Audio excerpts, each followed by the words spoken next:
శుక్లాంబరధరం విష్ణుం శశివర్ణం చతుర్భుజం ప్రసన్నవదనం ధ్యాయేత్ సర్వవిఘ్నోపశాంతయేత్. గురుర్బ్రహ్మా గురుర్విష్ణుః గురుర్దేవో మహేశ్వరః గురుస్సాక్షాత్ పరబ్రహ్మ తస్మై శ్రీగురవై నమః. వ్యాసాయ విష్ణురూపాయ వ్యాసరూపాయ విష్ణవే నమో వై బ్రహ్మనిధయే వాసిష్ఠాయ నమో నమః.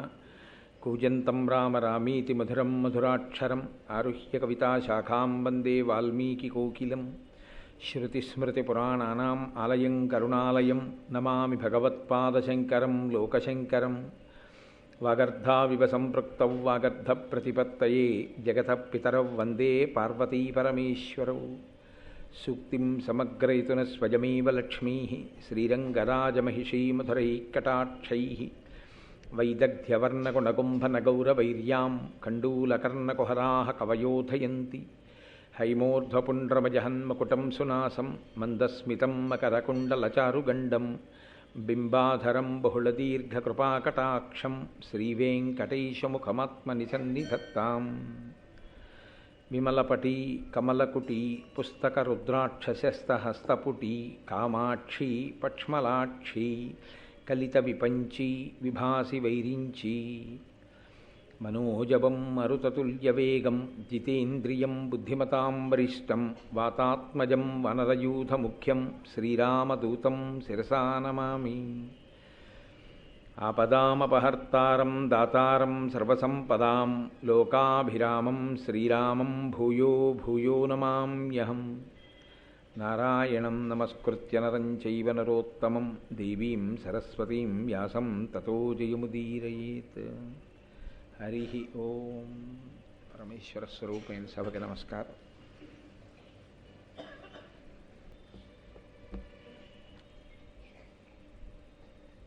ద్రౌపదీదేవి పాండవులు 5 వలన ఉపపాండవులను పొందింది. అలాగే వంశకర్త అయినటువంటి అభిమన్యుడు సుభద్రార్జునులకు జన్మించాడు. అందరూ చాలా సంతోషంగా ఉన్నారు. ఒక కాలమునందు వేసవి కాలం వచ్చింది. వేసవి కాలము సమస్త ప్రాణులను శోషింపచేస్తుంది. అది ఋతువు యొక్క ధర్మం. ఈశ్వరుడు ఆ రకంగా ఋతురూపంలో ప్రాణులను పెంచుతాడు, ప్రాణులను త్రుంచుతాడు. అందుకని ఆ వేసవి కాలం శోషింపచేసేటటువంటి కాలం కనుక అర్జునుడు కృష్ణ పరమాత్మతో అన్నాడు, ఇక్కడ మనం ఉన్నట్లయితే ఈ వేసవి తాపాన్ని తట్టుకోవడం కష్టం. కాబట్టి ఇంద్రప్రస్థం నుంచి బయలుదేరి మనం యమునా నదీ తీరానికి వెళ్ళినట్లయితే, ఆయనకి ఆ యమునా నది అంటే మహా ఇష్టం. ఆయనకి ఇష్టం కాదు, అసలు దాని చమత్కారం వేరు, దాని రహస్యం వేరు. ఆయన ఎప్పుడూ యమున దగ్గర ఉంటాడు. ఆయన రాసలీల చేస్తే యమున దగ్గర చేస్తాడు. ఆయన పుడితే యమున దాటుతాడు. ఆయన యమున దాటి మధుర వస్తే కంసుడు ఉండడు. ఆయన యమున దాటి నందవ్రజానికి ఎడితే కంసుడు బ్రతికేస్తాడు. అదంతా నిజానికి ఉపనిషత్ రహస్యం. యమున సూర్యుని యొక్క కూతురు కాబట్టి ఆమె కాలస్వరూపిణి. కాలమును దాటాలి అంటే ఈశ్వరుడు ఆయన పాదములను పట్టుకున్నవాడు తప్ప ఎవ్వడూ కాలమును దాటలేడు. కాలమునందు పుట్టి కాలమునందు పడి మళ్ళీ కాలమునందు పుడుతూ ఉంటాడు. అలా కాకుండా ఉండాలి అంటే ఈశ్వరుణ్ణి గట్టిగా పట్టుకున్నవాడు ఎవడో వాడు ఈశ్వరుని యందు కలిసిపోతాడు, కాలమును దాటుతాడు. కాబట్టి ఆయన అన్నాడు, మనం యమునా తీరమునకు వెళ్ళి ఆ యమునా తీరంలో ఉండేటటువంటి చల్లటి గాలులను పీలుస్తూ ఉత్తుంగ తరంగములతో ప్రవహిస్తూ ఉంటుంది. కాబట్టి ఆ నీటి తుంపరల మించి వచ్చేటటువంటి చల్లని గాలిని ఆస్వాదిస్తూ, నాకు నీవు బంధువు, సఖుడు, తల్లి, తండ్రి, దైవం అన్నీ అర్జునుడికి. ఆయనకి అంత ప్రీతి కృష్ణుడంటే అర్జునుడికి అంత ప్రీతి. కాబట్టి మనిద్దరం చక్కగా ఏవో కబుర్లు చెప్పుకుంటూ గడిపితే నాకెంతో సంతోషంగా ఉంటుంది అన్నాడు. కృష్ణ పరమాత్మ కూడా యమునా నది పేరెత్తితే ప్రీతి చెందుతాడని అర్జునుడి యొక్క ఊహ. అర్జునుడు ఎలా కోరుకున్నాడో అలాగే కృష్ణ పరమాత్మ కూడా అంగీకరించారు. ఇద్దరూ కలిసి యమునా నదీ తీర ప్రాంతమునకు వెళ్ళి అక్కడ సంతోషంగా కాలం గడుపుతున్నారు. అప్పుడప్పుడు మధ్యలో ఆ లోయలలోకి వెళ్ళి అరణ్యములలో వేటాడుతున్నారు. ఒకరోజు ఖాండవవనము అని అది ఇంద్రుని చేత రక్షింపబడుతుంటుంది. ఇంద్రుడు దాన్ని రక్షించడానికి కూడా ఒక కారణం ఉంది. ఆయనకి భూలోకంలో ఉన్న వనం మీద అంత ప్రీతి ఎందుకు అంటే, ఆయనకి ప్రాణమిత్రుడు తక్షకుడు. మీకు ఆ తక్షకుడు గురించి నేను ఆదిపర్వ ప్రారంభమునందే మనవి చేశాను. ఆ తక్షకుడు ఖాండవవనంలో ఉంటూ ఉంటాడు. కాబట్టి ఆయన అక్కడ ఉంటాడు కాబట్టి ఆయన ఖాండవవనాన్ని రక్షిస్తూ ఉంటాడు. నా మిత్రుడు ఉన్న ప్రదేశం కదా, అది ఏమీ దెబ్బ తినకుండా ఉండాలి, దానికి ఏమీ ప్రమాదం రాకూడదు అని రక్షణ చేస్తూ ఉంటాడు. కాబట్టి అటువంటి ఖాండవవనం దగ్గరలో ఉన్నటువంటి గంధపు తీగలతో కూడిన ఒక పొదరింటిలో వారిద్దరూ సంతోషంగా గడిపి అక్కడ ఏదో మాట్లాడుకుంటూ ఉన్నారు. ఆ సమయంలో అక్కడికి గోరోజనం రంగులో ఉండేటటువంటి గడ్డాలు, గోరోజనం రంగు మీసాలతోటి, బడలిపోయాడు అనడానికి గుర్తయినటువంటి ఫలభాగంతో, అదో ఒక గమ్మత్తు. మనిషి చాలా డస్సిపోతే తెలిసేది ఎక్కడ అంటే నుదుటి భాగము చేత తెలుస్తుంది అంటారు. కాబట్టి డస్సిపోయినట్టుగా, కాంతి తరిగిపోయినట్టుగా ఉన్నటువంటి అగ్నిహోత్రుడు వాళ్ళిద్దరి దగ్గరికి వచ్చాడు. ఆయన వచ్చి వారి ముందు నిలబడగానే కృష్ణార్జునుడు ఇద్దరూ లేచి ఆయనని కూర్చోపెట్టి పూజ చేశారు. ఎందుకు అలా పూజ చేయడం? అగ్నిహోత్రుడు కన్నా నిజానికి కృష్ణుడేగా గొప్పవాడు, పరమాత్మ స్వరూపుడు కదా. మరి ఆయన ఎందుకు అగ్నిహోత్రుడిని పూజ చేయడం అంటే, అగ్నిహోత్రుడు బ్రాహ్మణుడు, ఆయన స్వయంగా బ్రాహ్మణుడు. అందుచేత బ్రాహ్మణుడు పూజింపదగినవాడు, ఆయన ఆశీర్వచనము చెయ్యగలడు, ఆయన వేదము అంగములతో కలిపి చదువుకున్నవాడు, స్వాధ్యాయ ప్రవచనములను చేస్తుంటాడు.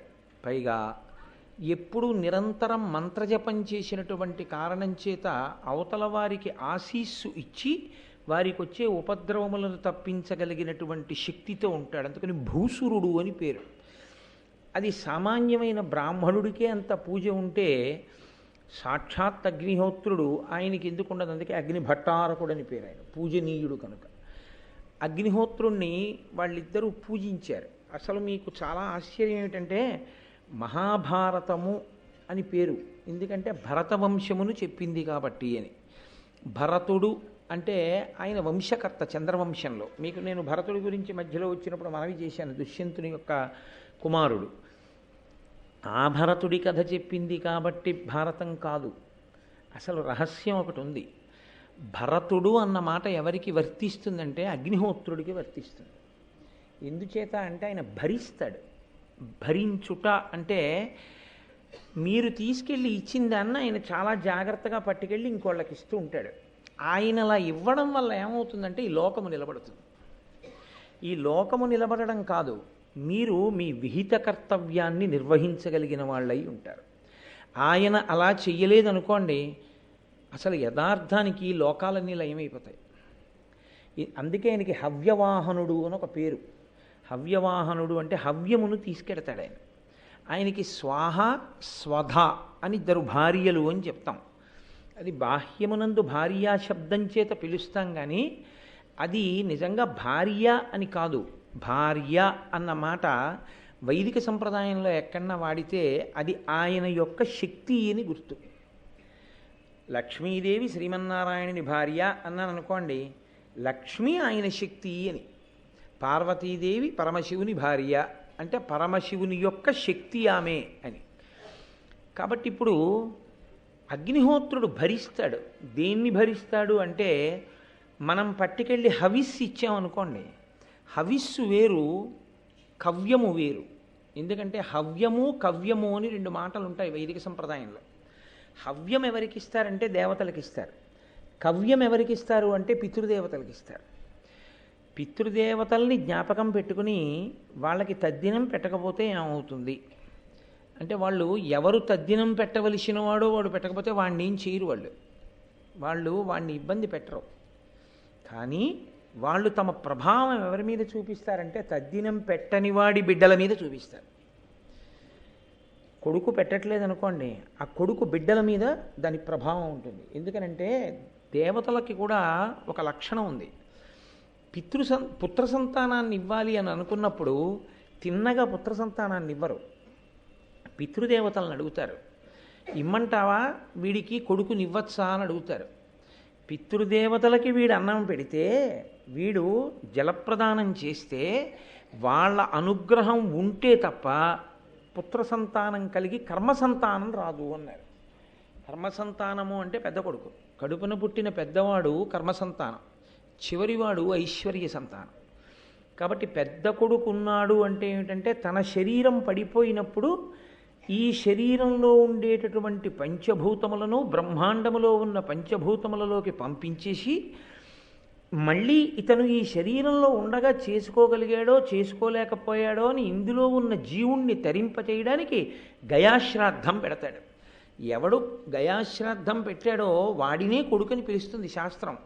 అసలు గయ వెళ్ళి తల్లిదండ్రులకి తద్దినం పెట్టని వాడెవడో వాడు వైదిక మర్యాద యందు కొడుకే కాడు. అందుకే అలా పెట్టకపోతే ఏం చేస్తారంటే తద్దినం పెట్టి ఇది గయారాధనతో సమానమగుగాక అని ఒక సంకల్పం చేస్తారు. గయ వెళ్ళిన దానితో సమానమగుగాక. డబ్బు లేకపోయి గయ వెళ్ళి తద్దినం పెట్టలేదు, శాస్త్రం అంగీకరిస్తుంది. కానీ ఏది అంగీకరించదో తెలుసా అండి? సంవత్సరానికి ఒక్కసారైనా అగ్నిముఖంగా దేవతలకు హవిస్సులిచ్చి యాగం చేయకపోతే శాస్త్రం క్షమించదు. కాబట్టి ఆయన ఏం చేస్తాడంటే మీరు హవ్యమును ఇస్తే, హవిస్సునిస్తే ఆ హవిస్సుని పట్టుకెళ్ళి దేవతలకు ఇస్తాడు. ఇప్పుడు ఆ దేవతలు ఏం తింటారంటే మనమిచ్చిన హవిస్సునే వాళ్ళు తింటారు. తింటే దేవతలు ప్రీతి చెందుతారు. ప్రీతి చెంది దేవతలకు ఒక లక్షణం ఉంటుంది. నేను మీతో చాలా మాటలు మనవి చేశాను ఈ విషయం. దేవతలు ప్రీతి చెందినా దేవతలు కనపడినా వాళ్ళు ఏమీ ఇవ్వకుండా వెళ్ళరు. ఏదో ఒకటి ఇస్తారు. వాళ్ళు నీకేం కావాలని అడుగుతారు. మిమ్మల్ని వచ్చి అడగకపోయినా మీరు మనసులో ఏ సంకల్పం చేసుకున్నారో సంకల్పాన్ని తీరుస్తారు. అందుకే యాగశాలకి ప్రదక్షిణం చెయ్యండి అని చెప్తారు.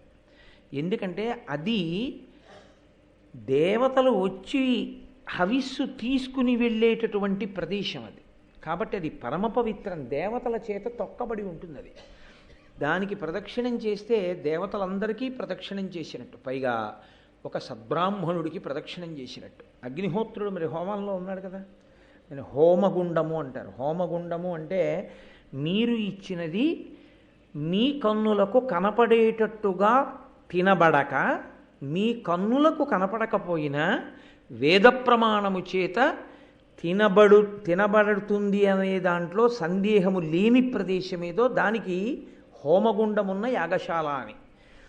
ఏది మీ కంటికి కనపడేటట్టు తినబడుతుందో దాన్ని బలిహరణ పీఠము అని పిలుస్తారు. బలిహరణ పీఠం మీద పట్టుకెళ్ళి ముద్ద పెట్టారనుకోండి, ఒక కాకి వచ్చి తింటుంది. బలి పెట్టాడంటారు. బలి పెట్టాడు అంటే జంతువుల్ని చంపేయడం అని కాదు దాని ఉద్దేశం. బలి పెట్టాడు అంటే ఓ పిల్లో లేకపోతే ఓ కాయకో ఏదో ఒకటి వచ్చి తింటుంది. ఎందుచేత అంటే శాస్త్రానికి ఓ మర్యాద ఉందండి. అన్ని పిండములను వైదిక సంప్రదాయంలో ఒకే గాట కట్టి పిలవరు.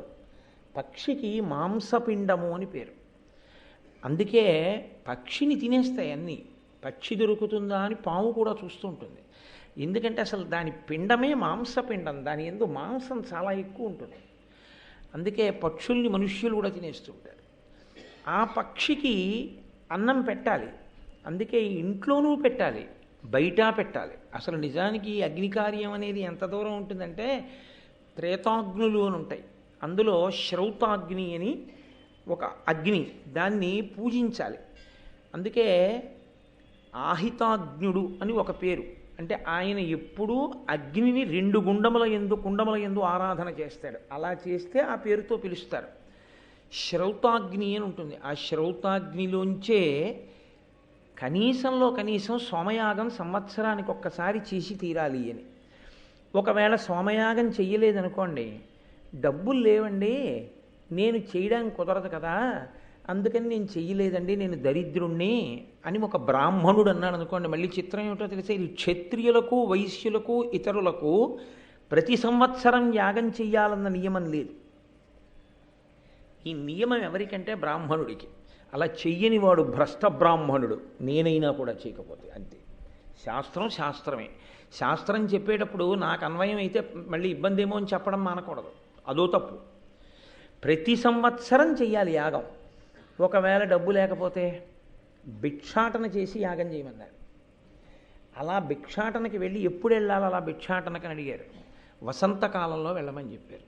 నేను సొంతంగా చెప్తున్నాను అనుకుంటున్నారేమో, అది వేదభాష్యం. వేదంలో చెప్పారు బ్రాహ్మణుని యొక్క కర్తవ్యములలో, విహిత కర్తవ్యాల్లో తప్పకుండా తన దగ్గర డబ్బు లేకపోతే జోలె పట్టి ఇంటింటికి వెళ్ళి, అయ్యా బ్రాహ్మణ పుటక పుట్టానండి, ఈ సంవత్సరం యాగం చేసుకోలేకపోయాను, సోమయాగం చేసుకుంటాను, నాకు ద్రవ్యం ఇవ్వండి అని అడగాలి. అలా వసంతకాల ప్రారంభమునందు తిరగగా వచ్చినటువంటి ద్రవ్యంతో యాగం చేసేటటువంటి అలవాటు ఎవడున్నాడో వాడిని ప్రతివసంత సోమయాజి అని పిలుస్తారు. ఆయనకు ఒక ప్రత్యేకమైన గౌరవం శాస్త్రంలో. పుట్టుక చేత దరిద్రుడైన, గత జన్మలలో చేసిన పుణ్యము లేక ఈ జన్మలో ఐశ్వర్యము లోపించిన 4 ఇళ్ల ముందుకెళ్ళి వసంతకాలంలో భిక్షాటన చేసి సోమయాగం మాత్రం చేస్తాడు తప్ప అసలు యాగం చెయ్యకుండా బ్రాహ్మణుడు ఉండరాదు. బ్రాహ్మణుణ్ణి దానం పట్టుకొని శాస్త్రం ఎందుకు చెప్పిందంటే, దానం పట్టి తీసుకెళ్ళి ఇంట్లో దాచమని కాదు. బ్రాహ్మణుడు దానం ఎందుకు పట్టాలి అన్న దాని మీద వ్యాఖ్యానం చేశారు వేదమంత్రాలకి. ఎందుకు దానం పట్టాలి అంటే, మళ్ళీ ఎక్కడైనా యాగం జరుగుతున్న చోట దీక్షావస్త్రాలుగా ఇచ్చేసేయాలి. దీక్ష అన్న మాటకు అర్థం ఏమిటి అంటే, మళ్ళీ స్కాందపురాణం దాని మీద విశేషంగా మాట్లాడింది. దీక్ష వస్త్ర సంబంధమై ఉంటుంది. అందుకే దీక్షావస్త్రములను ఇచ్చామంటారు తప్ప దీక్ష చెంబిచ్చాం, దీక్ష కలసిచ్చాం, లేకపోతే దీక్షాఫలాలు ఇచ్చామనరు, దీక్షావస్త్రాలు ఇచ్చామంటారు. దీక్ష వస్త్రముతో ఉంటుంది. అలా పుచ్చుకుంటే ఆ వస్త్రాన్ని ఎలా కట్టుకోవాలి? ఆ వస్త్రము ఈశ్వరుడై ఉంటాడు అని వేదం చెప్తోంది. పటల పన్నం అని వేదంలో ఒక పన్నం, అందులో వస్త్రమునందు ఈశ్వరుడు ఎలా ఉంటాడో చెప్తుంది. కాబట్టి దీక్షావస్త్రము అని ఇస్తారు. బ్రాహ్మణుడు దానం అందుకు పడతాడు, పట్టి మళ్ళీ లోకోపకారము కొరకు యాగమునందు ఇస్తాడు దీక్షావస్త్రంగా దాన్ని. కనుక ప్రతివసంత సోమయాజి అంటే వసంతకాలంలో భిక్షాటన చేసైనా సరే అగ్నిముఖంగా హవిస్సు ఇవ్వవలసిందే. పితృదేవతలు సంతోషించడానికి కవ్యమునివ్వాలి. దాన్ని స్వధా అన్న మంత్రంతో అనుసంధానం చేస్తారు. స్వధా అన్నారనుకోండి పితృదేవతలకు ఎడుతోందని గుర్తు, స్వాహ అన్నారనుకోండి దేవతలకు ఎడుతోందని గుర్తు. దేవతలకిమ్మన్నావా పితృదేవతలకిమ్మన్నావా, ఎవరికిమ్మన్నావో? మీరు మంత్రం చివర వాడినటువంటి శబ్దాన్ని బట్టి ఈయన వాళ్ళకి పట్టుకెళ్ళి ఇచ్చేస్తాడు. అలా ఇచ్చేస్తాడా అండి? అలా అందుతుందా అండి? నువ్వు అనుమానం పెట్టుకోక్కర్లేదు. మీ అబ్బాయి బొంబాయిలో చదువుకుంటున్నాడు, నువ్వు కాకినాడ పోస్ట్ ఆఫీసులో మనీ ఆర్డర్ కట్టావు, వెళ్తుందా వెళ్ళదా బొంబాయి? నీకు కనపడాలా? ఈ డబ్బు పట్టుకెళ్ళి బొంబాయికి ఎలా ఇచ్చారో, బొంబాయిలో మీ అబ్బాయి దగ్గరికి వెతుక్కుంటూ ఎలా వెళ్ళారో, వెళ్ళి ఎలా డబ్బు ఇచ్చారో నీకు తెలిసి ఉండాలా? అక్కర్లేదు. 4 రోజులు పోయాక మీ అబ్బాయి ఉత్తరం రాస్తాడు, నాన్నగారు మీరు పంపించిన మనీ ఆర్డర్ అందిందని. మీరిక్కడ కట్టిన డబ్బుని మీ అబ్బాయికి పట్టుకెళ్ళి ఇచ్చినవాడు మీ కంటికి కనపడకపోయినా పట్టుకెళ్ళి ఇచ్చినట్లు, మీరిక్కడ మంత్రంతో ఇచ్చిన హవిస్సుని మీ కంటికి కనపడకపోయినా అగ్నిహోత్రుడు పట్టుకెళ్ళి దేవతలకు ఇస్తాడు. ఏం అనుమానం? మీరు నిర్మించుకున్న వ్యవస్థ మీద మీకు నమ్మకమా? వేదం చెప్పిన దాని మీద నమ్మకం లేకపోవడమా? సాహసం కాదు అది. అందుతుంది. ఒకప్పుడు దేవతలు కనపడ్డారు కూడా యాగశాలల్లో కూర్చుని. రామాయణ కాలంలో అయితే ఇష్టింతేహం కరిష్యామి పుత్రీయాం పుత్రకారణాత్ అని దశరథ మహారాజు గారు సంకల్పం చేశాడు, నేను ఇష్టి చేస్తున్నానని. దేవతలందరూ వచ్చి కూర్చున్నారు. కూర్చుని వాళ్ళు మాట్లాడుకున్నారు, భోజనం పెట్టే వరకు మాట్లాడుకున్నట్టుగా మాట్లాడుకుంటుంటేనే రామావతారం వచ్చింది. కాబట్టి దేవతలందరూ వస్తారు. అందుకే యాగశాల నిర్మాణమునందు అంత జాగ్రత్త తీసుకోమంటారు. యాగశాల నిర్మాణం చేయడం కొన్ని కోట్ల జన్మల యొక్క అదృష్టము ఘనీభవిస్తే అది దక్కుతుంది, లేకపోతే ఇవ్వరు అదృష్టాన్ని. ఎందుకో తెలుసా అండి? దేవతలు వచ్చి కూర్చోడానికి నీడండి అది. దేవతలు వచ్చి కూర్చునే నీడ, దేవతలు అన్నం తినడానికి ఉన్న హోమగుండము, ఆ తర్వాత వాస్తుమంటపము, దాని తలుపులు, దాని ద్వారాలు మామూలు ద్వారాలు అనుకుంటున్నారా? దానికి ఉన్న 4 ద్వారాలు 4 వేదములు, 4 వేదములు ద్వారములుగా ఉంటుంది. కాబట్టి కాకపోతే ఇవాళ వారు ఆ కార్యం అంతా చేశారు, వారిని అడగండి, నేను చెప్పింది ఏమైనా అబద్ధం ఉందేమో. 4 వేదములు 4 ద్వారములై ఉంటాయి దానికి. అటువంటి యాగశాల నిర్మాణంలో ఒక తాటాకు పట్టుకొచ్చి ఇస్తే చాలు, తరించిపోతాడు. యాగశాలే. పూర్వం యాగశాల నిర్మాణం అంటే ఏమిటో, యాగశాల నిర్మాణంలో చక్రవర్తులు కూడా ఎంత జాగ్రత్త పడేవారో మీరు రామాయణాది కావ్యములను చదివితే తెలుస్తుంది. కాబట్టి ఇప్పుడు పితృదేవతలు సంతోషించాలి, దేవతలు సంతోషించాలి. మీరు హవిస్సిస్తే దేవతలు సంతోషించి వర్షం కురిపిస్తారు. మీరు కవ్యం ఇస్తే స్వధా అన్న శబ్దంతో పితృదేవతలు సంతోషించి సంతానాన్ని చక్కగా ఉండేటట్టుగా చూస్తారు. ఇప్పుడు ఈ 2 మీకోసమని భరించి హవ్యం పట్టుకెళ్ళేవాడెవరు, కవ్యం పట్టుకెళ్ళేవాడెవరు? అగ్నిహోత్రుడే. కాబట్టి అగ్నిహోత్రుడే భరతుడు. భారతం అంతా అగ్ని గురించే మాట్లాడుతుంది. భారతం అంతా దేని గురించో తెలుసా అండి? అగ్ని ఆరాధన గురించే మాట్లాడుతుంది. ఆశ్చర్యం ఏమిటంటే ఈశ్వర సంకల్పం అంటే అలా ఉంటుంది. నేను యథార్థానికి ఉపన్యాసాలు 7వ తారీఖు పూర్తి చేయాలి. పరమేశ్వరుడు అన్నాడు, యాగశాలలో అగ్ని ఏ రోజు ప్రజ్వరిల్లిందో ఆ రోజు నువ్వు అగ్నిహోత్రం గురించి చెప్పి పూర్తి చెయ్యి అని ఇవాళ పూర్తి చేయించాడు. కాబట్టి ఆ అగ్ని అనేటటువంటిది అంత ఉత్కృష్టమైనటువంటి స్వరూపం. మీరు హవిస్సు ఇవ్వడం మానేశారనుకోండి, దేవతలకు ఆకలిస్తుంది. అన్నిటికన్నా అస్థిమితం కలిగేది దేని చేతనో తెలుసా అండి? ఆకలి చేతనే. కోపం చాలా తొందరగా దేనివల్ల వస్తుందో తెలుసా? ఆకలి వల్ల వస్తుంది. నిద్రలేమి చేత రాదు. ఎందుకంటే నిద్ర లేనివాడు కూడా అసలు పరాకుగా ఉంటాడు. వాడేదో మాట్లాడేలా కాసేపు ముందు పడుకోవాలని పడుకుంటాడు. ఆకలితో ఉన్నవాడికి తొందరగా కోపం వస్తుంది. హవిస్సు ఇవ్వకపోతే, యాగం చేయకపోతే, అగ్నిముఖంగా దేవతలకి అన్నం పెట్టడం మానేసి దేవతలు ఇచ్చినవన్నీ మనం తినేస్తుంటే వాళ్ళకి కోపం వచ్చి, వీడు ఒక్కనాడు ఒక యాగం చేయడు, ఏమీ హవిస్సు ఇవ్వడు, ఈ పాటి దానికి వీడికి మనం సంతోష పెట్టడం ఎందుకు, వీడికి మనం ఇవ్వడం ఏమిటి అంటారు. ఏమవుతుందంటే ఐశ్వర్యమునకు కారకములు ఏవో అవి ఆగిపోతాయి. ఐశ్వర్యమునకు కారకము ఏదని శాస్త్రం చెప్తుందో తెలుసా అండి? వేదం ఐశ్వర్యమునకు కారణమంతా వర్షమే అంటే, శ్రియమిచ్చేత్ హుతాశన, అగ్ని సంతోషిస్తే, అగ్నిముఖంగా మీరు హవిస్సిస్తే దేవతలు వర్షం కురిపిస్తారు. వర్షం కురిపిస్తే పాడి పంట అన్నీ సమృద్ధిగా ఉంటాయి.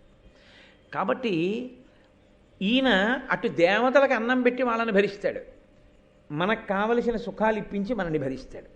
మనమిచ్చిన హవ్యాన్ని భరించి దేవతలకు ఇస్తాడు, మనమిచ్చిన కవ్యాన్ని భరించి పితృదేవతలకు ఇస్తాడు. ఇందులో ఎవడెవడు తన పితృదేవతల పేరు చెప్పి ఇవ్వనివ్వండి, ఎక్కడున్నాడో వెతుక్కుని పట్టుకెళ్ళి వాళ్ళకి ఇచ్చొస్తాడు ఆయన. కాబట్టి అసలు ఇలా ఎందుకు చేయాలంటే, ఆయన కర్మ ఎందుకండి ఇలా వచ్చింది? ఆయన అంతటి మహానుభావుడు ఎందుకు ఈ పని చేయడం? అసలు ఆయన పట్టుకెళ్ళడం ఏమిటి? హవ్యం కవ్యం ఎందుకు అలా పట్టుకెళ్ళడం? ఆయన ఊళ్ళే కాల్చేయగలడే, అడవిలే కాల్చేయగలడే, అలాంటి వాడు ఎందుకు అలా చేస్తుంటాడు ఆ పనులను అడిగారు. దీనికి జవాబు వ్యాస భగవానుడు లింగపురాణంలో చెప్పాడు. హవ్యం వహతి దేవానాం కవ్యం కవ్యాసినామపి పాకంచ కురుతే వహ్ని శంకరస్యైవ శాసనాత్ అని చెప్పాడు. శంకరుడు లోకములనన్నింటినీ సృజించినప్పుడు బ్రహ్మగారిని మొదట నియమించి తర్వాత అగ్నిహోత్రుణ్ణి శాసించాడు, నువ్వు 3 పనులు చేయవలసి ఉంటుందని. హవ్యం వహతి దేవానాం, ఈ మనుష్యులు ఇచ్చిన హవ్యాన్ని దేవతలకి, దేవతలు ఇచ్చినటువంటి వర్షం చేత ప్రజలు ప్రీతి పొందుతారు. మళ్ళీ ప్రజలకి నీ వలననే ఐశ్వర్యం వస్తుంది. మళ్ళీ వీళ్ళు ఇచ్చిన హవ్యాన్ని మళ్ళీ దేవతలకి, ఈ చక్రాన్ని నువ్వు తిప్పుతుండు. కవ్యం కవ్యాసినామపి, పితృదేవతలను ఉద్దేశించి వాడు తిథి జ్ఞాపకం పెట్టుకుని, అయ్యో మా నాన్నగారు ఈ తిథి నాడు పడిపోయారని చెప్పి ఆ తిథి నాడిచ్చిన కవ్యాన్ని వాళ్ళ నాన్నగారికి అప్పచెప్పు. వాడు పితృదేవతల యొక్క అనుగ్రహంతో మంచి సంతానంతో హాయిగా ఉంటాడు. కాబట్టి కవ్యం కవ్యాసినామపి. 3 పాకంచ కురుతే వహ్ని, నువ్వు వంట చేసి పెడుతుండు ప్రతి వాళ్ళ ఇంట్లో. వంట బ్రాహ్మణుడు అన్న మాట ఎందుకు వచ్చిందో తెలుసా అండి? లోకంలో మిగిలిన వాళ్ళని ఎవరిని అలా పిలవరు. వంట ఆయన వచ్చాడా అని అడగరు, వంట బ్రాహ్మణుడు వచ్చారా అండి అంటారు. వంట బ్రాహ్మణుడు అని ఎందుకంటారంటే, లోకంలో మొట్టమొదటి వంట బ్రాహ్మణుడు అగ్నిహోత్రుడు. ఆయన వస్తే మాత్రం ఏం చేస్తాడు? ఆయనకైనా ఏముండాలి వండడానికి? అగ్నిహోత్రం ఉండాలిగా. అగ్నిహోత్రం ఉంటేనేగా పచనం చేయడం. మొట్టమొదట అసలు ఇంట్లో కాదు ఎక్కడైనా పచనం చేసి పెట్టేవాడు ఎవరంటే అగ్నిహోత్రుడే. నేను ఆయనే మొదటి వంటవాడు. ఇంటింటి వంటవాడు ఎవరంటే అగ్నిహోత్రుడు. ఏమైన కర్మ. పాకంచ కురుతే వహ్ని శంకరస్యైవ శాసనాత్, శంకరుని యొక్క శాసనం మేరకి 3 చేస్తుంటాడు ఆయన. అటువంటి అగ్నిహోత్రుణ్ణి అందరూ ఆరాధించాలి అని చెప్పింది శాస్త్రం. చాలామంది ఏమనుకుంటారంటే అగ్నిని ఆరాధించడము అంటే అది ఒక్క బ్రాహ్మణులు మాత్రమే చేసే పని అనుకుంటారు. అయితే ఇక్కడ శాస్త్రాన్ని అర్థం చేసుకోవడంలో ఒక విషయాన్ని జాగ్రత్తగా తెలుసుకోవాలి. బ్రాహ్మణులే అగ్నిహోత్రాన్ని దగ్గర ఉండి రక్ష చేసి హవిస్సులిచ్చి యజమానికి కావలసిన శ్రేయస్సుని చేస్తారు. ఎప్పుడు? మీకు ఒక కామ్యం ఉందనుకోండి, ఏదో దశరథ మహారాజు గారికి కొడుకు పుట్టాలి, పుత్రకామేష్టి, అప్పుడు ఎవరు కూర్చోవాలి యాగశాలలో అని అడిగారు. మనందరి కోసం కూర్చోవలసి వస్తే ఒక్క బ్రాహ్మణుడు మాత్రమే వెళ్ళి చెయ్యాలి. ఎందుకంటే ఆయన వేదం చదువుకున్నాడు కాబట్టి, ఆయన ప్రతిరోజు ఆ శౌచం పాటిస్తాడు కాబట్టి, ప్రతిరోజు సంధ్యావందనం చేసి యదహ్నాత్ కురుతే పాపం తదహ్నాత్ ప్రతిముచ్యతే, యద్రాత్రియాత్ కురుతే పాపం తద్రాత్రియాత్ ప్రతిముచ్యతే అని అడుగుతాడు కాబట్టి. కాదు అంటే దాని ఉద్దేశం పాపం చేయమని కాదు, చేసి సంధ్యావందనం చేయమని కాదు, అసలు పాపం చేసే బుద్ధి పోయేటట్టుగా చేయమని అడగాలి తప్ప సంధ్యావందనం చేస్తాను కాబట్టి పగల పాపం పగలపోతుంది, రాత్రి పాపం రాత్రి పోతుంది, గొడవ ఏముందని పాపాలు చేయమని కాదు దాని ఉద్దేశ్యం. కాబట్టి అటువంటి బ్రాహ్మణుడు మిగిలినటువంటి వారందరికీ కూడా శ్రేయస్సు కల్పించాలి అంది. ఏం ఆయన ఎందుకు కల్పించాలని అడిగారు. ఏ వేదం ఉత్తినే మాట్లాడుతుంది అనుకుంటున్నారేంటి? ఏమైనా మాట్లాడితే అసలు ఈ వేదము, ఈ ధర్మము, ఈ బ్రాహ్మణుడు బతికి బట్ట కట్టాలంటే పైన క్షత్రియుడు కాపాడాలి. నిన్న బ్రాహ్మణుడు గోవులు ఎత్తుకుపోతే ఎవరు వెళ్ళారు? ధనస్సట్టుకుని అర్జునుడు వెళ్ళాడు. వెళ్ళినందుకు ద్రౌపదీ ధర్మరాజు కనబడితే 12 నెలలు తీర్థయాత్ర చేశాడు. కాబట్టి క్షత్రియుడు రక్షణ చెయ్యాలి. ఆయన వెళ్ళి లోపల కూర్చుని ఆయనే మంత్రాలు చదువుకుని ఆయనే అన్నీ చేసుకుంటూ కూర్చుంటే ఎవరికైనా ఆపద వస్తే రక్షించేవాడు ఎవరు? కాబట్టి ఆయనకి నువ్వు చేసి పెట్టాలి. వైశ్యుడికి లోకమంతటి కొరకు వర్తకం చేసి ఊరు తదస్య యద్వైశ్య అంటోంది పురుష సూక్తం. ఆయన లోకంలో వ్యాపార ప్రక్రియను పెంచి అందరూ సంతోషంగా ఉండేటట్టుగా వర్తక వాణిజ్యముల చేత బలిష్టం చేయాలి సమాజాన్ని. కాబట్టి ఆయన్ని పని మానేసి వచ్చి యాగం చేసుకో అనకూడదు. ఆయన్ని యజమానిని చేసి వరుని పుచ్చుకొని బ్రాహ్మణుడు యాగశాలలో కూర్చుని యాగం చేస్తాడు. అలాగే ఎవరైనా సరే బ్రాహ్మణులు, క్షత్రియులు, వైశ్యులే కాదు, ఎవరైనా బ్రాహ్మణుని చేత చేయిస్తారు. అది కారణం.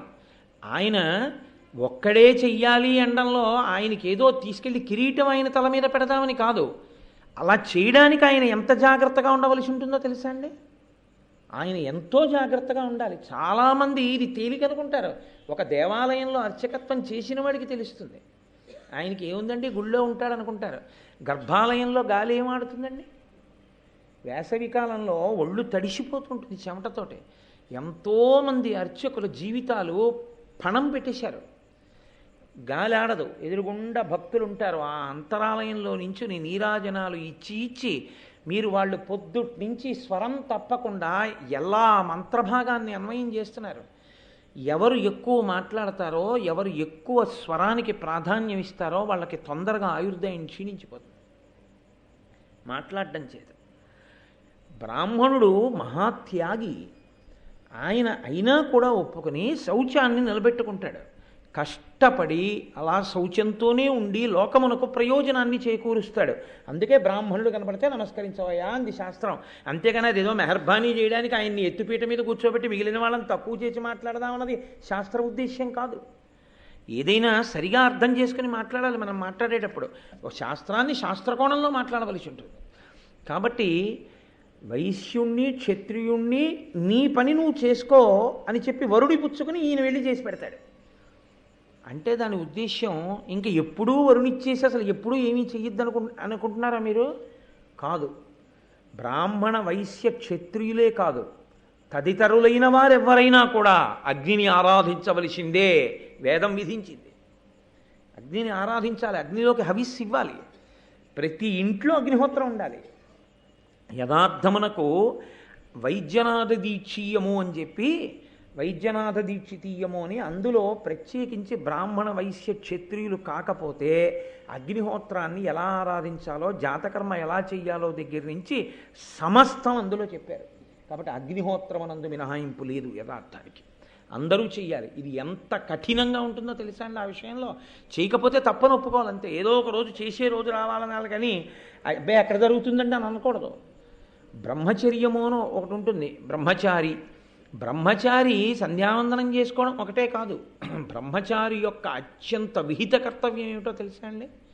సమిధాదానము. అంటే పలాశ వృక్షం నుంచి తెచ్చినటువంటి పేడు కానీ, లేదా మోదుగ వృక్షం నుంచి తెచ్చినటువంటి పేడు కానీ ఉదయము సాయంకాలము కూడా 2 పేళ్ళు యజమాని అగ్నిహోత్రంలోకి సమర్పించాలి. గురువుగారి అగ్నిహోత్రంలో కానీ, తండ్రి గారి అగ్నిహోత్రంలో కానీ సమర్పించాలి. ఎప్పుడు ఆగిపోతుంది సమిధాదానం అని అడిగారు. పెళ్లి జరిగిన రోజు రాత్రి ముహూర్తమైనా సరే తండ్రి గారి అగ్నిహోత్రంలోంచే తెచ్చి ఇతను గృహస్థాశ్రమంలోకి ప్రవేశించగానే ఇతని అగ్నిహోత్రాన్ని వెలిగిస్తారు. ఇతను ఆ అగ్నిహోత్రం వదిలిపెట్టి వెళ్ళిపోకూడదు న్యాయానికి. ఆ అగ్నిహోత్రాన్ని 2 కారణముల చేత మాత్రమే ఆప్చేస్తారు. ఒకటి, అతను మళ్ళీ చనిపోయినప్పుడు ఏం చేస్తారంటే ఆ అగ్నిహోత్రాన్నే పట్టుకెళ్ళి అతని శరీరాన్ని కాల్చేస్తారు. అప్పుడు ఆ అగ్నిహోత్రం ఆగిపోతుంది. రెండవది, అతను సన్యసిస్తే ఇంకా అగ్నిహోత్రాన్ని నిధనం చేస్తారు. తప్ప అగ్నితో అంత ముడిపడిపోయి ఉంటాయి అన్ని ఆశ్రమాలు. ఒక్క అగ్ని సంబంధం లేనివాడు ఎవరో తెలుసా అండి సనాతన ధర్మంలో? ఒక్క సన్యాసి. సన్యాసి ఏ కారణం చేత కూడా అగ్ని సంబంధం పెట్టుకోకూడదు. మిగిలిన 3 ఆశ్రమాల వాళ్ళు అగ్నితో సంబంధం లేకుండా బతకూడదు. అగ్నితో సంబంధం పెట్టుకుని బ్రతకకూడని వాడు ఎవరైనా ఉంటే ఒక్క సన్యాసి. అందుకే వంట లేదు. తాను వంట చేయించుకోవడం అన్నది కానీ తాను వండుకోవడం కానీ లేదు. భిక్షాన్నం తింటాడంతే. సన్యాసం స్వీకరించినదాదిగా అగ్ని సంపర్కం పోతుంది కాబట్టి సన్యాసిగా శరీరాన్ని విడిచిపెట్టేస్తే ఇంకా శరీరాన్ని అగ్ని యందు వ్రేల్చవద్దు అని. అందుకని కాల్చరు సన్యాసి శరీరాన్ని.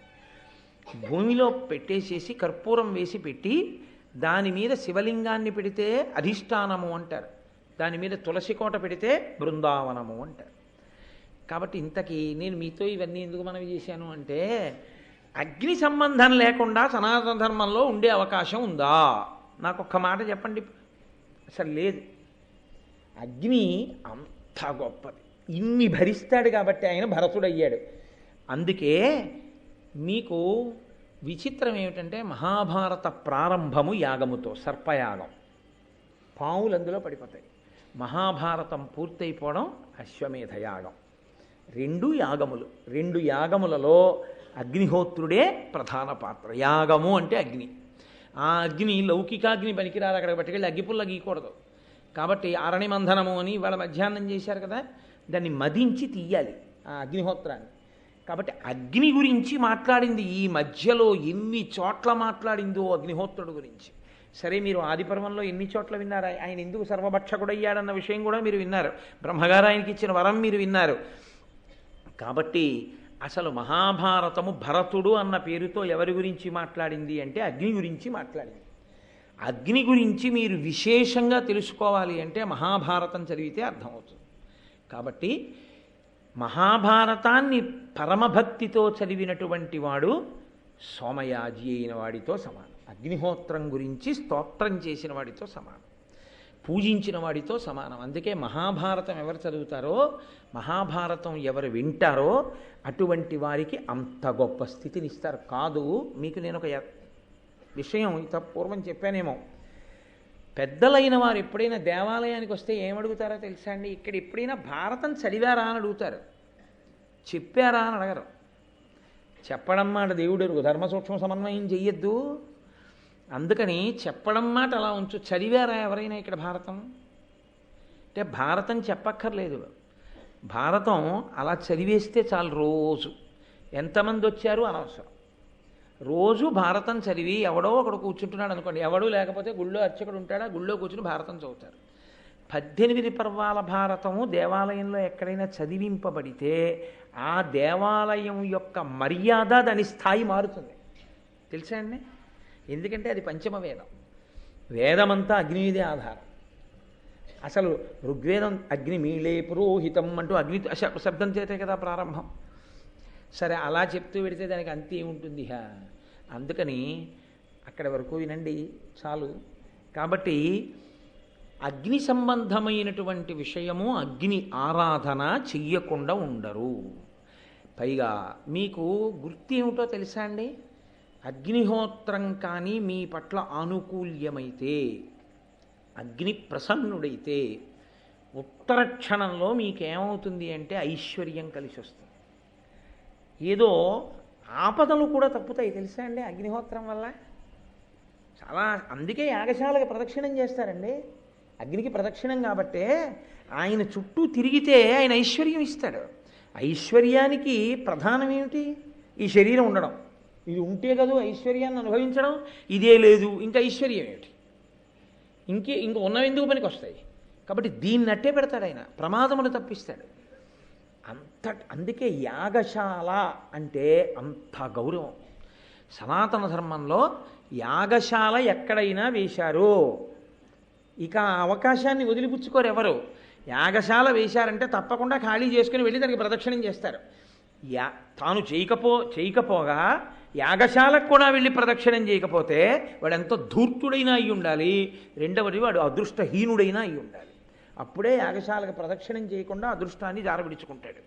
కాబట్టి అటువంటి అగ్నిహోత్రుడు కనపడ్డాడు అంటే ఏమిటి దాని అర్థం? కృష్ణార్జునులకి ఏదో శ్రేయస్సు కలుగుతోంది, ఏదో శాశ్వత ఐశ్వర్యము కలిసి వస్తోంది.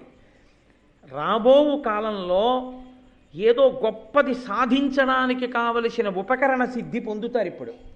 అదే అగ్నిహోత్రం కనపడితే అర్థం. అది అప్పుడు కాదు, ఇప్పుడు కాదు, ఎప్పుడైనా అంతే అగ్ని విషయం. అందుకే అగ్నియే. అందుకే పూర్వం మన వాళ్ళు, ఇప్పుడంటే గ్యాస్ స్టవ్లు వచ్చేసాయి కానండి, అగ్నిహోత్రాన్ని ఆర్పడం కూడా అంత జాగ్రత్తగా ఆర్పేవారు. నాకు తెలుసున్నంత వరకు అసలు నా చిన్నతనంలో మా అమ్మగారు వాళ్ళు అసలు స్నానం చేసి మడిబట్ట కట్టుకోకుండా పొయ్యి వెలిగించడం అన్నది నాకు ఎప్పుడూ తెలియదు. మా ఇంట్లో ఎప్పుడైనా వీపు మీద దెబ్బ పడితే దేనికి కొట్టేవారంటే పొయ్యి ముట్టుకున్నామని దెబ్బలాడేవారు. పొయ్యి ముట్టుకుంటే తిడతారేమిట్రా అనుకునేవాడిని చిన్నప్పుడు నేను. అంటే అది అగ్నిస్థానం అని వాళ్ళు అంత గౌరవించేవారు. అగ్నిహోత్రాన్ని ఉఫ్ అని కూడా ఊదేవారు కాదు. ఆ కట్టెలు కిందకి జార్చేసేవారు అంతే. జార్చి అవసరమైతే కొద్దిగా నీళ్లు చల్లేవారు. వంటంతా అయిపోయిన తర్వాత పై అన్నం తీసి, నాకు ఇప్పటికీ గుర్తు, నెయ్యి అందులో వేసి కొద్దిగా కలిపి, దివిషద్వర్గముని ముఖంబునన సంతృప్తిన్ గాంచు నిన్నీషుగా స్థవములు శృతులు సర్వాంతర్యామివని అంటూ మా అమ్మగారు వాళ్ళు ఆ కట్టెల మీద కొద్దిగా అన్నం వేసేవారు. అంటే వండి పెట్టాడు మహానుభావుడు బ్రాహ్మణుడు, ముందు ఆయన భోజనం చెయ్యాలి. మనం పిలిచి భోజనం అతిథికి పెట్టకుండా చెయ్యకూడదు, అభ్యాగతికి. కనీసం ఇంటి బ్రాహ్మణుడు ఆయనే వండి పెట్టాడు. ఆయనకి ముందు పెడితే బ్రాహ్మణ ప్రసాదం మనం తిన్నట్టు అవుతుంది. బహుశः అలా వాళ్ళు పెట్టిన అన్నం తినబట్టేమో ఈరోజు కొంచెం మీకు భారతం చెప్పుకునే అదృష్టాన్ని నేను పొందాను. కాబట్టి అగ్నిహోత్రుడు నిత్య పూజనీయుడు, ఆయన్ని ఎప్పుడూ పూజించాలి. అది మన వైదిక సంస్కారం. అసలు మన ఆర్యులు అని పిలవడానికి కారణం ఏంటో తెలుసా అండి? అగ్నిని ఆరాధించే జాతి కనుక. అగ్నిని ఆరాధించి అగ్నిముఖంగా ఇలా హవిస్సు ఇచ్చేటటువంటి ప్రక్రియ మీకు ఏ ఇతర విశ్వాసమునందు లేదు. యజ్ఞము యాగము ఈ రెండు మన సొత్తు, వీటికి మనమే వారసులం. యాగములు చేసి స్వాహాకారంతో దేవతలకు హవిస్సులు ఇచ్చే ఏకైక జాతి ప్రపంచం మొత్తం మీద ఒక్క వైదిక ధర్మమే. అది ఎందుకు ఇస్తారో తెలుసా? సర్వే జనాః సుఖినో భవంతు, లోక కళ్యాణం కోసం. ఎవరో కొంతమంది బాగుండాలని చేయరు యజ్ఞయాగాదులు. అంత విశాల హృదయం మనది. ఆ విశాల హృదయానికి గుర్తు అగ్నికార్యం. అటువంటి అగ్నిహోత్రుడే ఎదురుగుండా కనపడితే కృష్ణార్జునులు పూజించకుండా ఎందుకుంటారు? కాబట్టి వాళ్ళు వెంటనే లేచి, మహానుభావుడు, పెద్దవాడు, బ్రాహ్మణుడు, అగ్నిహోత్రుడు కాబట్టి ఆయన్ని కూర్చోపెట్టి ఆయనని సర్వవిధముల పూజించారు. బ్రాహ్మణుడికి ఏమిటి ప్రీతో తెలుసా అండి? బ్రాహ్మణో భోజన ప్రియ, ఆయనకి భోజనం ఇష్టం. ఆయనకి భోజనం ఇష్టము అన్న మాటను మీరు జాగ్రత్తగా అర్థం చేసుకోవాల్సి ఉంటుంది. ఆయనకి భోజనం ఎందుకు ఇష్టమయ్యేటట్టు ఈశ్వరుడు చేశాడో తెలుసా అండి? ఒక్కటే కారణం, ఆయన తినేసి దాంతో కృతజ్ఞుడై వెళ్ళిపోయేవాడు కాడు. ఏమీ పని లేకపోతే ఆయన గుడిగట్టు మీద కూర్చుని ఆమ్నాయం చేసుకుంటాడు. ఎప్పుడు ఆ వేదమంత్రాలను అలా ఉచ్చరిస్తూనే ఉంటాడు. ఎప్పుడు సంతతము అవి చదువుతూ ఉండడం చేత ఆ వేదమంత్రములు ఎక్కడ వినపడతాయో అక్కడ ఈశ్వరుడు ప్రసన్నుడవుతూ ఉంటాడు. ఆయన శరీరం ఎలా నిలబడాలి? అన్నము చేత నిలబడాలి. అందుకే బ్రాహ్మణుడికి భోజనం పెట్టేటప్పుడు ఒక జాగ్రత్త తీసుకుని పెట్టమని చెప్తుంది శాస్త్రం. గోమయంతో అలకకుండా పెట్టకూడదు భోజనం. గోమయంతో శుద్ధి చెయ్యాలి. ఎందుకంటే ఏదో ఓ 20 మంది భోజనం చేస్తున్నారు అనుకోండి, మీరు కట్టిన ప్రదేశం 10 మందికి సరిపోతుంది అనుకోండి. 10 మందికి పెట్టేసి మీరు తడిబట్టతో అలికితే ఎంగిలి ఉంటుంది అక్కడ. మళ్ళీ అక్కడ ఓ ఇస్త్రీ వేసి మళ్ళీ మిగిలిన 10 మందిని కూర్చోబెట్టారనుకోండి, ఇప్పుడు మీకు పుణ్యం రాదు. మీకింత క్రతువు చేస్తున్న బ్రాహ్మణుడికి మీరు పెట్టిన అన్నాన్ని వేదమంత్రంగా మార్చి మీ శ్రేయస్సు చూసే బ్రాహ్మణుడికి ఎంగిలి అన్నం పెట్టిన పాపం మీ ఖాతాలో వేస్తాడు. అందుకే అన్నిటికన్నా గొప్ప విషయం ఏమిటంటే భోజనం పెట్టడం కాదు, భోజనం పెట్టడంలో మీరు ఎంత శ్రద్ధగా పెడతారో చూసుకోవాలి. గోమయం తెచ్చి జాగ్రత్తగా అలికి పెట్టాలి. నేను అందుకే ఇవాళ పొద్దున్న వెళ్ళిపోతూ కార్యకర్తల్ని పిలిచి చెప్పి వెళ్ళాను, మీరు గోమయం తీసుకొచ్చి నీళ్లల్లో కలిపి వాళ్ళు భోజనానికి వచ్చినప్పుడు మీరు జాగ్రత్తగా భూశుద్ధి చేసి వాళ్ళకి భోజనం పెట్టండి. 10 మంది తర్వాత మళ్ళీ 10 మంది తింటే మళ్ళీ గోమయంతో అలికి పెట్టండి, తప్ప అలక్కుండా భోజనం పెట్టకండి వాళ్ళకని చెప్పాను. మీరు ఎంత మర్యాద బ్రాహ్మణుడికి ఇస్తారో అదే పూజ. దాని చేతనే దేవతలు ప్రసన్నులవుతారు. కాబట్టి ఇప్పుడు కృష్ణార్జునులు ప్రీతితో పూజ చేశారు ఆయన్ని. పూజ చేస్తే ఆయన అన్నాడు, ఏ నమిత భోజనుండ అహీనాగ్నిబలండ నాకు ఇష్టాన్నము సమానముగా పెట్టు దోపుదు రేని సంతృప్తుడనగుదును ఏనట్లయినన్. నేను అమిత భోజనుండ, భోజనం విషయంలో సమస్త జీవకోటికి తృప్తి ఉంటుంది. అది ఒక స్థాయి దాటిన తర్వాత తినమన్నారనుకోండి, తినలేరు, ఇంకొద్దండి అంతకన్నా అంటారు. ఒక్క అగ్నిహోత్రుడు మాత్రం అమిత భోజనుడు, ఎంత తిన్నా తింటాడు ఆయన. కాబట్టి నేను అమిత భోజనుండ, ఎంతైనా తింటాను. అలా తినేవాడు మీకు దొరకద్దు మీ స్థాయికి. కాబట్టి నాలాంటి వాడికి పెడితేనే అదృష్టం. అహీనాగ్ని బలుండ, నా బలం తగ్గిపోవడం అన్నది ఉండదు. ఎంత లోకంలో ఎక్కువ తినేస్తే బలం తగ్గిపోతుంది, ఎందుకో తెలుసా అండి, ఇబ్బంది వస్తుంది. అలా తినకూడదు. ఆయన ఒక్కడే ఇలా ఉంటాడు, ఎంత తిన్నా బలంగా ఉంటాడు, ఆయన బలం క్షీణించదు. కాబట్టి అహీనాగ్ని బలుండ నాకు ఇష్టాన్నము సమ్మానముగా పెట్టుడోపుదురేని. నాకు భోజనం పెట్టడం అంటే ఎలా పెట్టాలో తెలుసా? ఏదో పనికిమాలిన వాడికి భోజనం పెట్టినట్టు పెట్టకూడదు. అది మహాభారతం అంటే. మహాభారతాన్ని చదివిన వాడికి ఎవరి పట్ల ఎలా ప్రవర్తించాలో తెలిసి ఉండాలి. నాకు పెట్టినప్పుడు సమ్మానముగా గౌరవించి పెడితే పెట్టు డోపుదురేని సుతృప్తుండనగుదును, నేను చాలా తృప్తిని పొందుతాను. తృప్తి పొందితే ఏం చేస్తాను? ఊరికే పోతుందా? ఆశీర్వచనం చేస్తాను, మీకు అమిత బలాన్ని ఇస్తాను, మీకు ఏదో శక్తిని ఇస్తాను. కాబట్టి పెడతారా నాకు అన్నం అని అడిగాడు. అడిగితే వాళ్ళు అన్నారు, తప్పకుండా. మీరు అడిగిన తర్వాత పైగా పెట్టకపోవడమా? ఏం కావాలి చెప్పండి, పెట్టేస్తానన్నాడు. అంటే ఆయన అన్నాడు, ఆ ఖాండభవనం తినేయాలని ఉంది నాకు. అంటే కాల్చేస్తాడు. ఆ ఖాండభవనం కాల్చేయాలని ఉంది. దానికి అభ్యంతరం ఏమిటి? మమ్మల్ని అడగడం ఎందుకు? మేము పెట్టేది ఏముంది అందులో, తినేసేయండి అన్నాడు. అంటే ఆయన అన్నాడు, అలా తినేలేక కాదు, అగ్ని నేను, నాకు ఆహారమ ఇంద్రు ఖాండవంబు, దీని కాల్ప గడగి ఎగువ బడితి ముందర ఇంద్రు పంచిన మహాదారుణాంబుధర శతంబు చేత. ఇత పూర్వం నేను ఈ ఖాండభవనాన్ని తిందామని అనేక సార్లు ప్రయత్నం చేశాను. కానీ ఆయన బ్రహ్మాండమైనటువంటి 100 మేఘములను పంపించి వర్షింపజేస్తున్నాడు. ఆయన ఎందుకు అగ్నిహోత్రుడు తినకుండా చూడడం? అంటే అక్కడ తక్షకుడు ఉన్నాడు, ఇంద్రుడి మిత్రుడు. మరి అగ్ని కాల్చేస్తే ఆయన సర్వభక్షకుడు, పావుని తినేస్తాడు. అందుకని ఎక్కడ తన మిత్రుడు కాలిపోతాడోనని, ఆయన ఇల్లు కాలిపోతుందోనని అగ్నిహోత్రుడు ఖాండవాన్ని తినకుండా ఆయన చూస్తున్నాడు. ఈయనకి ఈ ఖాండవనమే తినాలన్న పిచ్చెందుకు? లోకంలో ఉన్నాయిగా, అవన్నీ తినచ్చుగా. అందుకని ఇంద్రుడు నన్ను తిననివ్వడు ఈ ఖాండవనాన్ని. ఎందుకు తిననివ్వడు అంటారేమో, తక్షకుడి కారణంగా నన్ను ఆ ఖాండభవనానికి రానివ్వడు. నేను ఖాండభవనమే తినాలని ఎందుకు అనుకుంటున్నానంటారేమో, మీకు ఒక కారణం చెప్తాను. శ్వేతకి వలన నాకు ఈ ఇబ్బంది వచ్చింది. శ్వేతకి ఎవరన్నారు? శ్వేతకి అని ఆయన ఒక రాజర్షి. ఆయన అనేక యజ్ఞములు చేసేశాడు. ఇంకా అంతుదరి లేదు ఆ యజ్ఞాలకి. అన్ని యజ్ఞాలు చేశాడు. యజ్ఞం చేస్తే ఏం చేస్తారండి? అలా నేతిలో సమిధ ముంచి నెయ్యి, హవిస్సు, హవిస్సు చెరు అంటారా, హవిస్సు నేతిలో ముంచి సమిధ, సరే పూర్ణాహుతి చేస్తే నేతి ధార పోసేస్తూ ఉంటారు. నెయ్యికి 2 లక్షణాలు ఉన్నాయి. ఒకటి మంచి తెలివితేటలు ఇస్తుంది, తేజస్సుని ఇస్తుంది. అదే నెయ్యి ఎక్కువైపోయింది అనుకోండి, పిచ్చిదాహం పుట్టేసి ఆకలి మందగించేసి దానివల్ల తేజస్సు క్షీణించిపోతుంది. ఏదో యజ్ఞం అంటే ఓ యజ్ఞం అంటే తింటాను. అమ్మ బాబోయ్, ఆ శ్వేతకి లోకంలో ఉన్న నెయ్యంతా పట్టుకొచ్చి పోసేశాడు తినమని.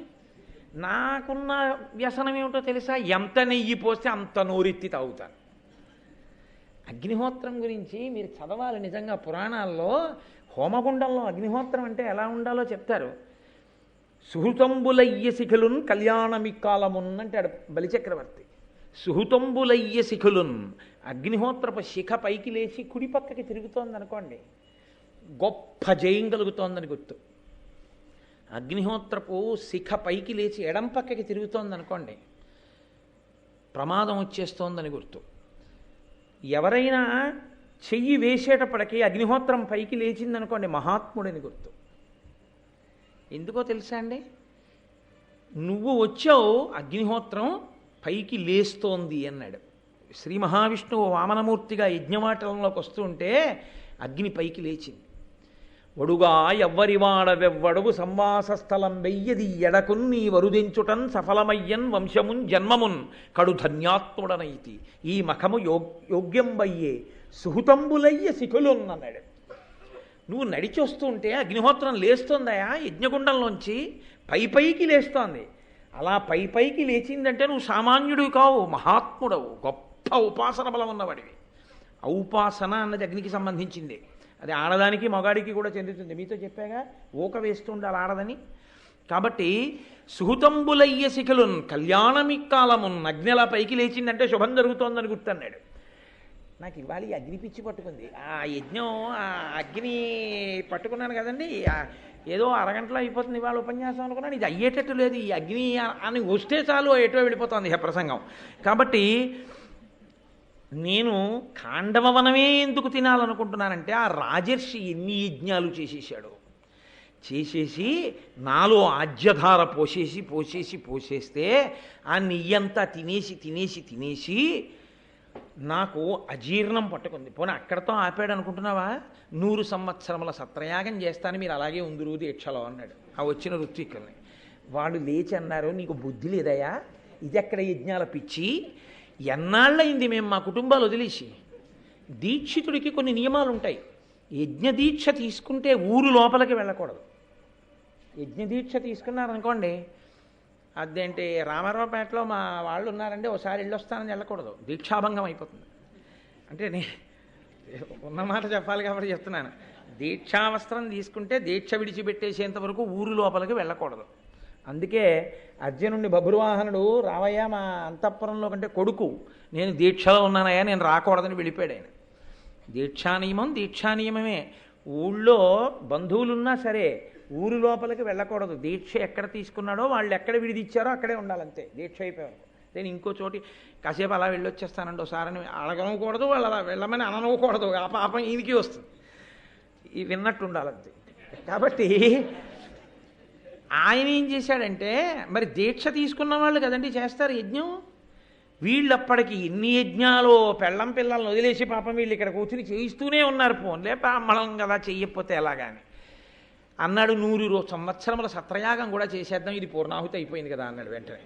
అంటే వాళ్ళు అన్నారు, నీకు నమస్కారం నాయన, నువ్వు క్షత్రియుడివి, మేము బ్రాహ్మణులమైనా నీకున్నటువంటి ఈ యజ్ఞాల పిచ్చి అయ్య బాబో చాలా గొప్పది, ఇలా ఎవరు ఉండరు, మేం చేయలేము, మేమే కాదు ఎవడూ రాడు నీకు యాజ్ఞికం చేయడానికి, ఎవ్వడూ కూర్చోడు నీ దగ్గర.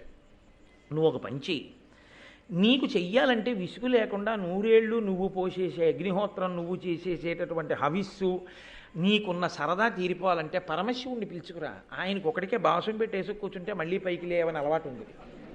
ఎందుకంటే ఇలా కూర్చున్నాడు అనుకోండి, ధవలవర్షం ఇందోర్మండలే సన్నివిష్టం భుజగ బలయహారం భస్మ దిగ్ధాంగమీశం మృగయ పరశు పాణించారు చంద్రార్థమౌళిం హృదయ కమల మధ్యే సంతతం చింతయామి. ఇప్పుడు చంటి పిల్లాళ్ళ ఇలా కూర్చుని ఆపాతాళ నభస్థలాంత భవన బ్రహ్మాండమా విస్ఫుర జ్యోతిస్పాటిక లింగమౌళి విలసత్పూర్ణిందువంతామృతై, ఆ పైన ఉన్న చంద్రవంక కరిగి అమృతం పడుతుంటే తన మించి కింది 2 చేతులతో చెంబులతో పట్టుకుని అవి పైకెత్తి మళ్ళీ తన మీద పోసుకుంటూ ఉంటాడు. అలాగే ఉంటాడు కూర్చొని తనలో తాను రమిస్తూ. ఆయనైతే చక్కగా వచ్చి కూర్చుని అబ్బో 100 ఏళ్ళు ఏమిటి, ఎన్నేళ్ళైనా చేయిస్తాడు. అందుకని ఆయన దగ్గరికి వెళ్ళి అన్నాడు. అంటే ఈయన అలాంటి బ్రాహ్మణుడు దొరికితే ఎంత చెయ్యొచ్చో చక్కగా యాగాలని వెళ్ళిపోయాడు కైలాసానికి. వెళ్ళిపోయి శివదర్శనం అవద్దు 12 ఏళ్ళు తపస్సు చేశాడు ఆయన కోసం. 12 ఏళ్ళు తపస్సు చేస్తే పరమేశ్వరుడు ప్రత్యక్షమయ్యాడు. ఏం కావాలన్నాడు. నేను చావకుండా ఉండాలన్నవాడు ఉన్నాడు, లోకంలో ఏమైనా వరాలు అడిగిన వాడు ఉన్నాడు. ఈయనేమడిగాడో తెలుసా అండి? స్వామి, ఎవరినన్నా యజ్ఞం చేయించమని అడిగితే బ్రాహ్మణులు నీకు మేము చేయించమని వెళ్ళిపోతున్నారు, నా మీద కోపం కాదు, నేను అన్ని సంవత్సరాలు చేస్తాను బాబు, మీకు మేము చేయలేమండి అని వెళ్ళిపోతున్నారు, 100 సంవత్సరాల సత్రయాగం ఒకటి చేసుకుందాం అనుకుంటున్నాను, నాకు నచ్చితే ఇంకా దాన్ని పెంచుతాను కూడా, కాబట్టి ఇతర బ్రాహ్మణులు కూర్చోలేమంటున్నారు, మీరు వచ్చి అజ్ఞీకంలో కూర్చుందరు, మీరు వచ్చి కూర్చుని పీటల మీద నాకు చేయించి పెట్టండి అన్నాడు. అంటే పరమేశ్వరుడు అన్నాడు, ఇదేమిట్రా, నేను నీకు యాజ్ఞీకం చేసి యజ్ఞం చేయించిన యజ్ఞఫలప్రదాతని పరబ్రహ్మాన్ని నేనే మంత్రం చదవడం ఏమిటి? పైగా పరమశివుడు అసలు నిజానికి మంత్రం చదవలేడేమో అని నాకు అనుమానం. అదేమిటండి అలా అన్నారు అంటారేమో. నాకేం పరమశివుడు యొక్క సర్వజ్ఞతని ప్రశ్నించేంత ధూర్తుణ్ణి నేను కాను. శివుడంటే ఎవరో తెలుసా అండి? తనలో తాను రమిస్తూ మౌనంగా ఉండేవాడు. ఆయన బహిర్ముఖుడు అవడు అసలు. కాబట్టి ఆయన 100 ఏళ్ళు మంత్రాలు చదివితే అక్కడ కూర్చుంటాడు, ఆయన తనలో తాను రమిస్తాడు. ఆయన ఏదో మంత్రం చెప్పి ఆహాహాహా తనలో తాను రమిస్తూ ఉండిపోయాడు అనుకోండి, నా హవిస్సట్టుకుని చంద్రశేఖర భారతీ స్వామి గారి అభిషేకంలో అలా ఉండిపోవాలి. అందుకని నేను బాగుండదులేవా అలా కూర్చోవడానికి. కానీ నీకు నేను ఒక మాట చెప్తాను, చెయ్యి. ఋత్విజుడు అంటారు. ఋత్విజుడు అంటే కూర్చునేటటువంటి వ్యక్తి, కూర్చుని ఆ యజ్ఞం చేయిస్తాడు. నువ్వు 12 సంవత్సరములు అగ్నిని ఆరాధించు, నీకు దొరుకుతాడు అంటే ఆయన మళ్ళీ పాపం కూర్చుని ఆరాధన చేశాడు. చేస్తే పరమశివుడు ప్రసన్నుడై దుర్వాసో మహర్షిని పిలిచాడు. దూర్వాసుడు అంటుంటారు, దూర్వాసుడు కాడు, దుర్వాసో మహర్షి. దుర్వాసో మహర్షిని పిలిచి, పరమశివాంశ, ఆయన కూడా రుద్రతేజస్సు, ఆయన అన్నాడు, ఇతను 100 ఏళ్ళు సత్రయాగం చేస్తాట, నువ్వు ఋత్విజుడిగా కూర్చుండు అన్నాడు. ఆయన ఋత్విజుడిగా కూర్చుంటే ఎవడు చేయడు యాగం. ఎందుకో తెలుసా అండి? స్వాహా అనేటప్పటికీ నెయ్యి వేయలేదనుకోండి, లేచి చెంబులో నీళ్లు మీ మీద వంపి శపించి వెళ్ళిపోతాడు. ఆయన్ని సేవించినందుకే కుంతీదేవికి వరం ఇస్తే భారతం అంతా నడిచింది, కర్ణుడు పుట్టి. కాబట్టి ఆయన ప్రసన్నుడైనా అలాగే ఉంటుంది, అప్రసన్నుడైనా అలాగే ఉంటుంది. కానీ ఈయనకి ఎంత శ్రద్ధో తెలుసా అండి, ఎంత సంతోషమో అసలు అలా కూర్చోడం అంటే. అది జీవితంలో అదొక సౌభాగ్యం. అలా యజ్ఞం చేయడం, అలా హవిస్సివ్వడం, అలా జపం చేయడం, అలా కూర్చోవడం, అలా దీక్షా స్వీకారం చేయడం. నేను ఇన్ని వాజపేయములు చేశాను, ఇన్ని సోమయజ్ఞాలు చేశాను, ఇన్ని ఏదో అగ్నిష్టోమములు చేశాను అని 400 యజ్ఞములు వేదం చెప్పిందని చెప్తున్నారు పెద్దలు. 400 యజ్ఞములు చెప్పింది అని. కాబట్టి అది చేయడంలో అనురక్తి ఉండడం చాలా గొప్ప విషయం. అది సామాన్యం కాదు. సుబ్రహ్మణ్య శర్మ గారి మొహం చూడండి, పొద్దున్న నుంచి ఆ రామం గారిని ఎంత సంతోషపడిపోతున్నారు. అలా ఉండాలి యజ్ఞం చేసే బ్రాహ్మణులు అంటే. అంతేగాని దిగులుగా వీడోడు 3 అంటే 3కి వచ్చేస్తాడు, ఇక్కడే కూర్చుంటాడు నెత్తి మీద ఎక్కి కూర్చుని, ఇది ఎక్కడ ప్రారంభం ఇక్కడ ఒప్పుకున్నాం అని కాదు. ఎంత సంతోషమో! యాగశాలే వాళ్ళు ఇల్లు అన్నంత పొంగిపోతున్నారు వాళ్ళు. అటువంటి బ్రాహ్మణులు దొరకద్దండి, అదో భాగ్య విశేషం. అది అయ్యప్ప స్వామి అనుగ్రహం అంటే. కాబట్టి దుర్వాసో మహర్షి కూర్చుని చేయిస్తానంటే పరమ సంతోషం అని కూర్చుని చేశాడండి. 100 ఏళ్ళు చేశాడు. 100 సంవత్సరములు చేసినప్పుడయ్యా ఆయన మంత్రము అలాగే చదివాడు, ఈయన సంతోషంతో నెయ్యి అలాగే పోశాడు. 100 ఏళ్ళు తాగాను ఆ నెయ్యి.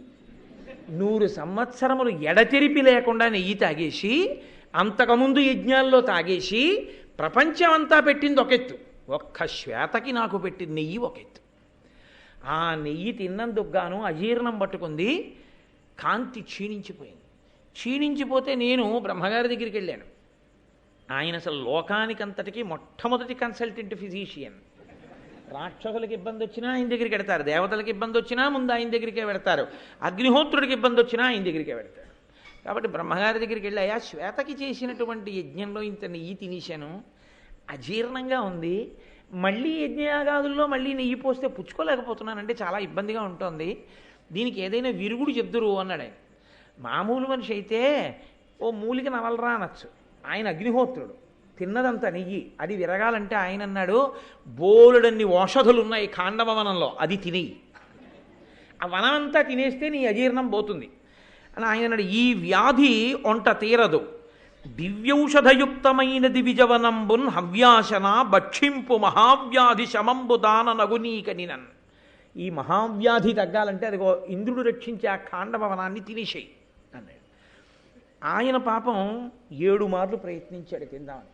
7 మాటలో ఆయన 100 మేఘాలు పంపించి వర్షం కురిపించేవాడు. చల్లారిపోయేది అగ్నిహోత్రం. ఇటు కడుపు బాధ తీరదు, ఎదురుగుండా మందుంది, వేసుకోవడానికి లేదు. కాబట్టి ఆయన మళ్ళీ బ్రహ్మగారి దగ్గరికి వెళ్ళాడు. వెళ్ళి, అయ్యా 7 మాటలు ప్రయత్నించానండి, అది తిందామంటే ఇంద్రుడు వర్షం కురిపించేస్తున్నాడు, అందులో ఆయన స్నేహితుడు తక్షకుడు ఉన్నట్ట, ఏం చేయమంటారు మరి, ఎలా ఖాండవన దహించడం అంటే ఆయన అన్నాడు, కంగారు పడకు, నరనారాయణులని గొప్ప మునులు, వాళ్ళిద్దరి అంశ భూమి మీదకు వస్తోంది, వాళ్ళు లోకాన్ని రక్షించడం కోసమే అవతారం తీసుకుంటున్నారు, కృష్ణార్జునులుగా వస్తారు. వాళ్ళిద్దరూ ఒకానొక సమయంలో ఖాండవవనం దగ్గరికి వచ్చి కూర్చుంటారు. అదిగో ఈశ్వరుడి యొక్క ప్రేరణ, అందుకొచ్చారు వాళ్ళిద్దరు ఇక్కడికి. నువ్వు వెళ్ళి వాళ్ళని అడుగు, కృష్ణార్జునులు కాపు కాసి ఉండగా ఇంద్రుడు నిన్ను ఆ వనం తినకుండా చెయ్యలేడు, కాబట్టి వాళ్ళని ప్రార్థన చెయ్యి అంటే ఆయన వెళ్ళి ఆ కృష్ణార్జునుడి దగ్గరికి అందుకొచ్చాడు. వచ్చి, అయ్యా నేను ఆ ఖాండవనం అందుకు తినాలనుకుంటున్నాను, మీరు వెళ్ళి అదేమిటి తినేయడానికి అభ్యంతరం ఏమిటి, తినేసేయండి అంటే తినేయడం సాధ్యం కాదు, ఇంద్రుడు వచ్చి వర్షం కురిపిస్తాడు, ఇంద్రుడి నుంచి నన్ను రక్షిస్తారా, ఆ వర్షం పడకుండా కాపాడుతారా, మీరు అలా కాపాడితే నేను వెళ్ళి తినేస్తాను అంటే అర్జునుడు అన్నాడు, అది పెద్ద విశేషమేం కాదనుకోండి ఇంద్రుణ్ణి ఓడించడం, కానీ మేమేదో వేసవి విడిది అని వచ్చాం ఇక్కడికి తప్పించి ఇది మా పర్మనెంట్ రెసిడెన్స్ కాదుగా, మేము ఇక్కడ శాశ్వతంగా ఉండేవాళ్ళం కాదుగా, ఇక్కడే మా ఆవాసం అయితే మాకు సంబంధించినటువంటి ధనస్సులు, బాణాలు, బాణతూణీరములు, ఖడ్గములు అన్నీ మా దగ్గర ఉంటాయి, ఏదో వేట కోసమని 4 వెదురు ధనస్సులు పట్టుకుని వచ్చాం, మా సంపద ఇక్కడ లేదు, అస్త్ర సంపద ఇంద్రప్రస్థంలో ఉంది, మరి ఎలా ఇప్పుడు ఇంద్రుడితో యుద్ధం అంటే తగినట్టుగా మానాలు వెయ్యాలి, ఈ వెదురు ధనస్సులు నా భుజముల యొక్క వేగాన్ని తట్టుకోలేవు, విరిగిపోతాయి, ఇంకోటి విరచక్కర్లేదు, నా భుజముల వేగాన్ని అవే తట్టుకోలేవు, కాబట్టి అదే కొంచెం బాధపడుతున్నాను, ధనస్సు అవి లేవే అన్నాడు. ఇది శ్రియమిచ్చేత్ హుతాశన, ఏది మీకు లేక అభ్యున్నతిని పొందలేకపోతున్నారో దాన్ని అగ్నిహోత్రుడు ఇచ్చేస్తాడు, అందుకని అగ్ని అంత గొప్పది. కాబట్టి ఇప్పుడు వెంటనే ఆయన అన్నాడు, మీకేం బెంగలేదు, నేను ఇస్తాను, అద్భుతమైనటువంటి ఆయుధాలు ఇస్తాను అని వరుణుణ్ణి ప్రార్థన చేశాడు.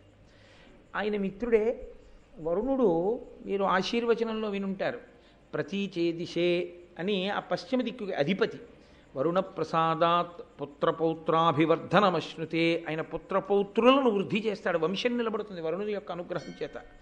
అటువంటి వరుణుడు స్మరించగానే వచ్చాడు, వచ్చి ఏం కావాలన్నాడు, గాంధీవం ఉంది కదా నీ దగ్గర, అది అర్జునుడికి ఇచ్చేసేయాలి. అమరాహీంద్ర వియచ్చరాదులకజేయంబు అప్రదృశ్యంబు అభేజ్యము వజ్రస్థిరమన్న సాధన బిదాదక్షంబునై సర్వలోకమనోజ్ఞంబై దివ్యమై వెలుగు అగ్గాండీవమంచాపరత్నము నిత్యన్ వరుణుండు పార్థునకు ఉజ్జద్విక్రమోద్భాసికిన్. వెంటనే వరుణుడు ఆ గాంధీవాన్ని అర్జునుడికి ఇచ్చాడు. ఆ గాంధీవాన్ని ఎవరైనా పట్టుకుంటే దేవతలు కాదు, నాగలోకంలో ఉన్నవాళ్ళు కాదు, గంధర్వులు కాదు, ఎవ్వరూ కూడా ఆ ధనస్సు చేతిలో ఉండగా అంత తేలికగా అస్త్రప్రయోగం చేయలేరు. అసలు ఆ గాంధీవానికి స్వయంగా ప్రచ్ఛన్న రూపం ఉంది. అంటే మీకు విరాట పర్వం చెప్పినప్పుడు నేను చెప్పాను, అది పావులా కనపడుతుంది. అసలు గాంధీవంలోకి బాణం పెట్టక్కర్లేదండి. విరాట పర్వంలో చెప్తారు గాంధీవం గురించి. ఆ గాంధీవాన్ని చేత్తో పట్టుకుని టంకారం చేస్తే దాని వింటి నారిని ఆ టంకారధ్వనికి ఓ మోస్తరు గుండె బలహీనత ఉన్న వాళ్ళ యొక్క చెవుల్లోంచి ముక్కుల్లోంచి నెత్తురు కారిపోయి పడిపోతారు ఆ ధ్వనికి. అది ఏదో బ్రహ్మాండమైన మేఘముల యొక్క పిడుగుల ధ్వని ఎలా ఉంటుందో గాంధీవము యొక్క టంకార ధ్వని అలా ఉంటుంది. అందుకే గాంధీవం అంటే అందరూ పట్టుకునేది కాదు అసలు, అది అటువంటి దివ్యమైనటువంటి ధనస్సు, అది పట్టుకోవడమే అంత గొప్ప. అందుకే అర్జునుడికి గాంధీవానికి అభేదం అయిపోయింది ఓ స్థితిలో. ఆఖరికి స్వర్గారోహణ పర్వంలో కూడా దాన్ని నెట్టుకెళ్ళిపోయాడు. అంత ప్రీతి ఆయనకి, గాంధీవం అంటే అంత ఇష్టం. అటువంటి గాంధీవాన్ని నీకు ఇస్తున్నాను, ఇదిగో పుచ్చుకో. ఇదే కాదు, సింహము తోకతో కూడినటువంటి కోతి ఉన్నటువంటి ఒక జెండాని ఇస్తున్నాను. కృష్ణ నీకు సుదర్శన చక్రాన్ని ఇస్తున్నాను, కౌమోదకి అనబడేటటువంటి గదనిస్తున్నాను. ఇప్పుడు ఈ గాంధీవం ఎటువంటిదో తెలుసా? ఘనభుజ, ఇది గాంధీవంబనబరిగిన ధనువు, దీని అస్త్రావళి పెల్చన తాకి భగ్నమగు ఆత్యనుపమ వజ్రాభిహత శిలావళి ఓలెన్. ఏదో వజ్రం తగిలితే రాళ్ళు ముక్కలైనట్టు ఈ గాంధీవం మీదకి ఎవరైనా బాణప్రయోగం చేస్తే బాణములు ముక్కలైపోతాయి. అంత దివ్యమైన ధనస్సు నీ చేతిలో పెట్టాను. దానితో పాటుగా నీకు ఒక దివ్యమైన రథాన్ని కూడా ఇస్తున్నాను. ఆ రథం మీద కూర్చొని ధనస్సు పట్టుకుని యుద్ధం చేయి. ఇవన్నీ ఎప్పటి వరకు? ఖాండవనాన్ని తను తినేసే వరకు కాదు, శాశ్వతంగా ఇచ్చేస్తున్నాను. అది అగ్నిహోత్రుడు ఇవ్వడం అంటే అలా ఉంటుంది. అందుకే యాగశాల అగ్నిహోత్రము అంటే అంత పవిత్రము అని చెప్పడానికి కారణం అదే. కాబట్టి ఇప్పుడు ఆయన అన్నాడు, నీకు రథం ఇస్తున్నాను. ఈ రథము అప్రతిహతము, సమీర జవోపేత హయ సమేతము, దీనిన్ భూరిబలుడెక్కి సోముడు ధీరుండై తొల్లి ఎల్ల దిక్కులనుడిచెన్. గాలి ఎంత వేగంగా వెళ్ళిపోతుందో ఈ రథం అంత వేగంగా వెళ్ళిపోతుంది. అప్రతిహతము, దీన్ని ఎవ్వరూ పడగొట్టలేరు. ఇటువంటి రథం ఎక్కే పూర్వకాలంలో సోముడు దిక్కులన్నిటినీ గెలిచాడు. అటువంటి రథాన్ని నీకు ఇస్తున్నాను అర్జున. ఇవి వచ్చాయి కాబట్టే కురుక్షేత్ర సంగ్రామంలో అటువంటి యుద్ధం చెయ్యగలిగాడు అర్జునుడు. ఇది అగ్నిహోత్రుడి కోసం వస్తున్నాయా, అర్జునుడి క్షేమం కోసం వస్తున్నాయా, పాండవుల క్షేమం కోసం వస్తున్నాయా? అగ్నిహోత్రుడు ఖాండవనం తినడం అనేటటువంటిది యథార్థమనకు ఒక మిష.